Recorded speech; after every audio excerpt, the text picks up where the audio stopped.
Olá, internautas, você que acompanha também, que o Teresina Diário, pelo nosso canal no YouTube, também pelas redes sociais, desse importante portal que traz sempre muita verdade e credibilidade para você. Hoje nós vamos falar de um tema que está muito em alta, vamos fazer uma análise do fatídico 8 de janeiro, aquele dia onde a democracia no Brasil foi posta à prova, onde aconteceram crimes, especialmente em Brasília.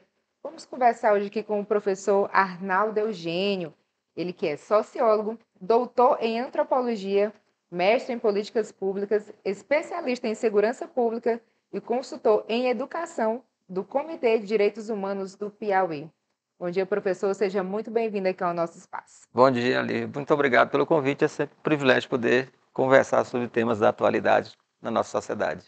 Esse tema, esse ocorrido, esse fato, né, professor, foi algo que mexeu com tudo, com o direito, com a história, com a questão social, e com as famílias, com o país, com a política, com o país como um todo. Você que é um estudioso da área, como é que você pode analisar esse fato e principalmente as consequências dele para o país? Bom, a gente diria assim, do ponto de vista sociológico, é um fenômeno social complexo.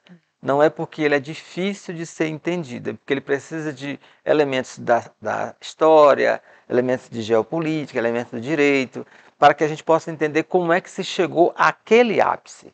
Então, se nós observarmos primeiro a formação da sociedade brasileira, nós somos uma sociedade calcada, nossa base é na violência, no preconceito, na discriminação.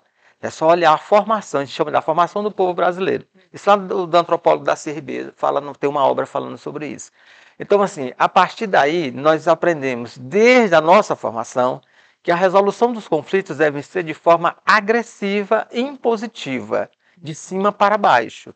Numa sociedade onde o patriarcado e o machismo imperam sobre as mulheres, onde os adultos imperam sobre as crianças, sempre usando a força. E aí o Estado moderno entra para que possa conciliar as relações entre os indivíduos, que o Estado vai promete a sensação, o sentimento de segurança. Para que a gente não possa fazer a vingança com as próprias mãos, o Estado vem e diz, não precisa usar a força, deixa que o Estado vai tomar um monopólio legítimo dessa força para exercer. Aí eu vou ter as polícias, vou ter o exército, tudo para fazer isso no momento certo.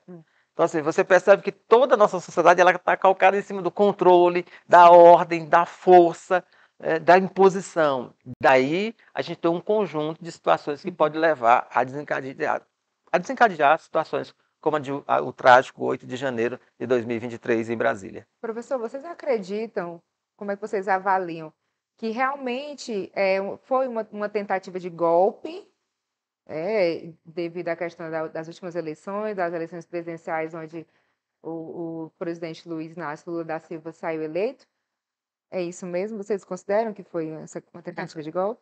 E a gente pode considerar, analisar esse fenômeno. Você pode analisar um fenômeno por vários aspectos, por várias dimensões, seja político, seja social, seja jurídico. Né? Então, no caso específico daquele dia, do 8 de janeiro de 2023, em Brasília, a gente pode analisar como um fato de origem política. Até porque, se você for observar um pouquinho antes, isso é algo que já vem gestado nos Estados Unidos, na América, a maior democracia da América do Norte, depois veio no Brasil, que é a maior democracia da América Latina. Nos Estados Unidos havia um indivíduo chamado o Trump, por exemplo, ele começa a construir a ideia de poder, de dominar, de exercer o poder, porque ele vinha ele faz parte de uma dominação econômica, e aí quis aliar isso a um poder, um projeto de poder político. E aí ele constrói toda uma situação com um gestor, o Bentham, que é o seu mentor, o seu guru, e vai tentar fazer isso aí no dia 6 de janeiro de 2021, a invasão do Capitólio. Sim. No Brasil, o mentor intelectual do ex-presidente Jair Bolsonaro bebeu nessa fonte e de lá foi construindo essa possibilidade. Ele não vem no caso especificamente do Bolsonaro, ele não vem de uma tradição econômica maior ou mais bem-sucedida na nossa sociedade, mas ele já vinha com essa ideia de exercer esse domínio na política, através da política. E aí ele encontra esse espaço porque é um vácuo, que é exatamente no final do governo do PT, misturado com o Temer, há um vácuo de incredulidade na política. E ele surge como um novo, como algo salvador da pátria, um Sassamutema que vai nos tirar dessa miséria política e econômica, que é uma grande mentira, porque não existe salvador de pátria de coisa nenhuma, em lugar nenhum do planeta Terra. Então, isso vai acontecendo. Então, ele vai gestando politicamente isso, aí, através disso, ele cria uma guerra cultural, usando para isso fake news. Aí, um outro componente que é importante. Dois componentes. Quando você quer criar um efeito manada, a primeira coisa que você tem que fazer é desinformar as pessoas com informações mentirosas, para que elas possam acreditar que elas têm conhecimento e elas acharem que são inteligentes. Aí você começa a criar, gestar toda essa onda para que essas pessoas consumam essas informações mentirosas, através do fake news, e aí elas comecem a acreditar que elas são inteligentes o suficiente para tomar o poder, ou exercer o poder, se não for pela vontade, ou pela submissão de quem está no poder, será pela força. Eles tentaram via eleição, o sufrágio universal derrubou-los, né? Derrubou todos eles. Então eles foram para onde? Para a força. Sim. Mas eles não conseguiram. E agora vão ter que arcar com as consequências disso, porque eles tentaram. Foi um atentado político ao Estado de Direito, à sociedade e Atos criminosos, né? atos criminosos. Porque quando é que você considera um ato criminoso? Quando ele é previsto legalmente. Porque nem todo ato violento é criminoso, mas todo ato criminoso é violento. Então, aquelas práticas, o dano causado não foi só material, não foi só a questão das relações políticas que ficaram rachadas naquele momento. Ali feriu a alma do povo brasileiro. Quebrar aqueles objetos, destruir aqueles móveis, não é um ataque ao Alexandre de Moraes, não é um ataque a Lula, não é um ataque ao presidente do Senado, é um ataque ao Estado, à sociedade, ao povo brasileiro. Há muitos significativos ali, do ponto de vista antropológico, assim, o memorial é fundamental. E eu sugiro até que esse memorial seja feito em cada capital, em cada estado, em cada município brasileiro, para que nunca mais a gente esqueça do risco que a gente corre em ficar flertando com a ditadura, flertando com a violência, com a guerra. A gente viu os efeitos, apenas a ponta de um iceberg. Se aquilo não tivesse tido o controle do Estado, através da força de segurança que vieram logo depois, as consequências poderiam ser inimagináveis. Portanto, serve de alerta à população brasileira, a todos nós, a não flertarmos com a ditadura, a não flertarmos com a violência, a não flertarmos com o fake news, a mentira. Porque as pessoas que se embebedam com o fake news, elas se supõem inteligentes. Elas não são inteligentes. Elas se supõem. Então, há uma diferença muito grande entre você ter informação e você ter conhecimento.